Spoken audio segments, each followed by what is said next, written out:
परम प्रेममय परम दयाल श्री श्री ठाकुर अनुकूल चंद्र श्रीचरण में मोर शत सहस्र कोटि प्रणाम। परम आराध्या जगज्जननी बड़मा श्रीचरण में मोर प्रणाम।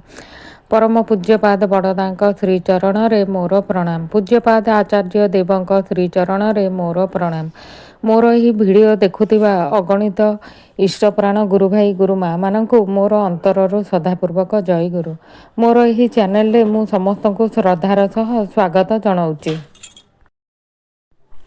आजिर प्रसंगटी होउची श्री श्री ठाकुर को धरी सुख शांति रहीपर कौशल उपरे श्री श्री आचार्य देवଙ୍କ आशीर्वचन।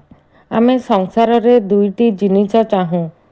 कौन दुईटा जिनस चाहूँ ताहला सुख आउ शांति। सुख कौन आउ शांति कौन? शांति कौन केबे भाविच?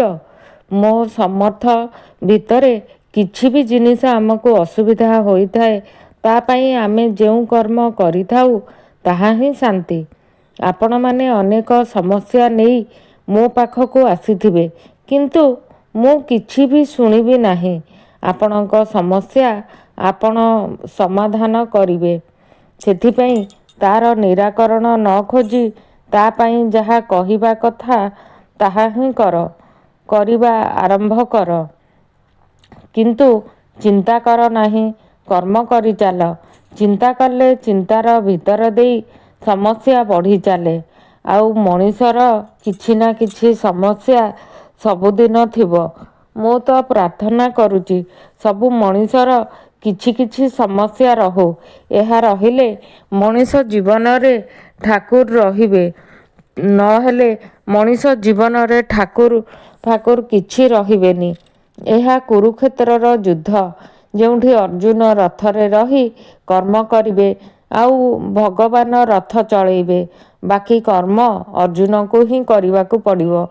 सेहीपरि आमर यही कुरुक्षेत्र युद्धरे आमको ही सब कर्म करने पड़िबो।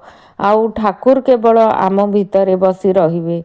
आमे भगवान को केबे कहिबा नाही कि आमको एथिरु उद्धार कर, परंतु आपण मो सहित रुहंतु, मु सबु काम करिनेबी।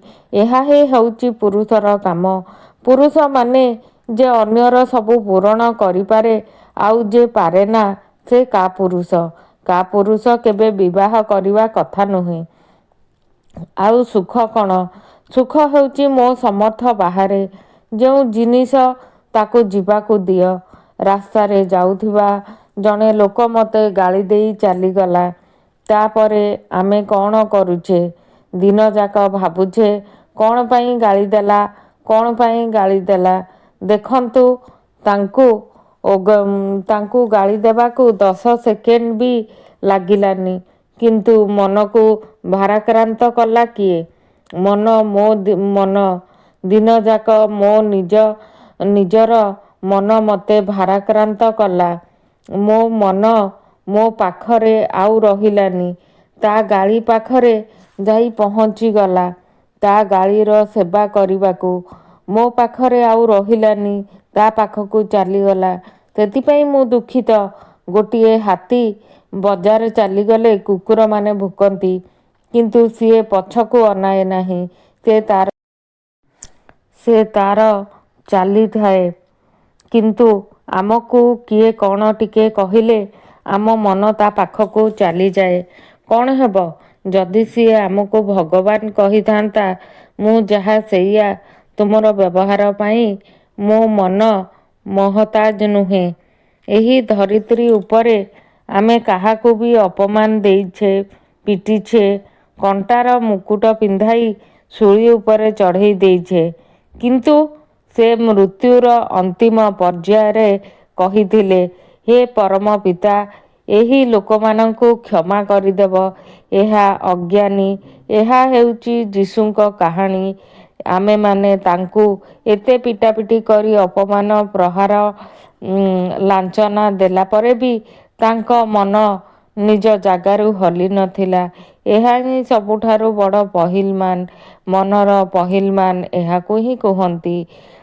काहार आचरण रे मन विचलित न हेबा एवं अविचलित रहिबा। एहीपरि मन हेले भी सुखी होइथाए। कारण काहारी कथा ରେ ଯାହା କିଛି ଯାଏ ଆସେ ନାହିଁ, ଏହିପରି ମନ ହିଁ ସୁଖୀ ହୋଇପାରେ। ତୁ କ'ଣ କରୁଛୁ ମୋର କିଛି ଯାଏ ଆସେ ନାହିଁ, ମୁଁ ପୂରା ସ୍ୱତନ୍ତ୍ର, ଏହିଭଳି ମନ ହିଁ ସୁଖୀ। ଆପଣଙ୍କୁ ଶ୍ରୀ ଶ୍ରୀ ଆଚାର୍ଯ୍ୟ ଦେବଙ୍କ ଆଶୀର୍ବଚନ କିପରି ଲାଗିଲା? ଭଲ ଲାଗିଥିଲେ ଲାଇକ୍ କରିବେ, ଆଉ ସବସ୍କ୍ରାଇବ୍ କରିବାକୁ ଜମାରୁ ବି ଭୁଲିବେନି। ଜୟ ଗୁରୁ। ପ୍ରାଣ ଯାହାର ପରମ ପିତାଙ୍କୁ ନେଇ ବ୍ୟସ୍ତ, କୌଣସି କଷ୍ଟ ହିଁ ତାକୁ କାବୁ କରିପାରେ ନା, କୌଣସି ପ୍ରଲୋଭନ ତାକୁ ପ୍ରଲୁବ୍ଧ କରିପାରେ ନା, କୌଣସି ଭୟ ହିଁ ତାକୁ ଭୀତ କରିପାରେ ନା। ତେଣୁ ମୁଁ କହେ, ଅଚ୍ୟୁତ ଇଷ୍ଟନିଷ୍ଠ ହୁଅ।